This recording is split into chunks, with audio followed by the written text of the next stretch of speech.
হায় আল্লাহ, এটা আমি কারে দেখতেছি? আসমান থেকে না করে সাক্ষাৎ করে নেমে আইছে। কি উল্টাপাল্টা কথা কইতেছস? তোমারে আমার মনে ধরছে, তুমি ফাইনাল। দেখো যে তোর মাথা ঠিক আছে? প্রথম দেখাই তুমি আমারে পাগল বানায় দিছো। না বাপ, তোর কথা এটি কই থেকে আসে তোর? এই শয়তান, এই যে পাইছি তোরে। আমিও পেয়ে গেছি আমার মনের মানুষ। কি হইছে সাইমা? এ ফাজিলটা তোমারে কি কয়? তার ভাইটা পাইকা জুনা হয়ে গেছে।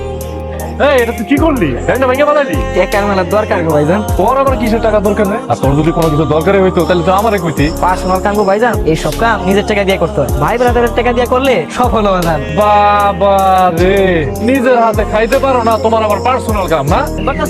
বাচ্চা বাড়িতে আসেননি? রতনের ভাই মানিক না?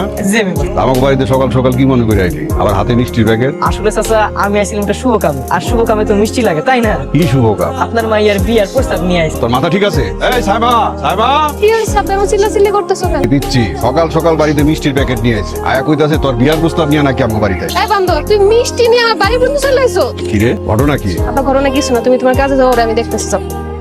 রতন ভাই, সাইমা কিছু কইবা? একটা মিষ্টির প্যাকেট দিয়ে দূর একটা পোলা দিয়ে বিয়ার প্রস্তাব পাঠাইছে। আপনি কি ব্যাক কল? মানে কে কাজ করছে? হায় রে আল্লাহ, বান্দরটারে ধইরা নেই। জান, কিন্তু পরের বার থেকে নিজের খবরটা নিজে লয়ে আয়। রে বান্দর, এত রাতে তুই এখানে কি করতেছো? দেখলো না ভাইজান হয়েছে। মাথা নষ্ট নাকি? তাড়াতাড়ি যাই এখান থেকে। ফাজিলের দলগুলা এরা একেবারে যে এখানে আইছে, ওদিকে চোর মনে করে মাইক দেয়। মানিক কইলেছে তোমার লগে দেখা করতে। মানিক কষি দেখে আইছে, তার মানে আপনার ইচ্ছা করে না আমরা দেখতে? আমারও ইচ্ছা করতেছিল। এই বাইরে কাটায় রে। মুখ দিয়ে কিছু কর, আমি শুনে কান্ডা জুড়াই। মানিক কইতেছিল যে আমার বিয়ে করা দরকার। তাহলে তো আপনার বিয়ে করার দরকার। না না, দরকার আছে। নিজের পকেটে টাকা দিয়ে মিষ্টি কিনা, নিজের পায়ে হাইটা আব্বার কাছে নিজের বিয়ের প্রস্তাব নিয়ে যায়।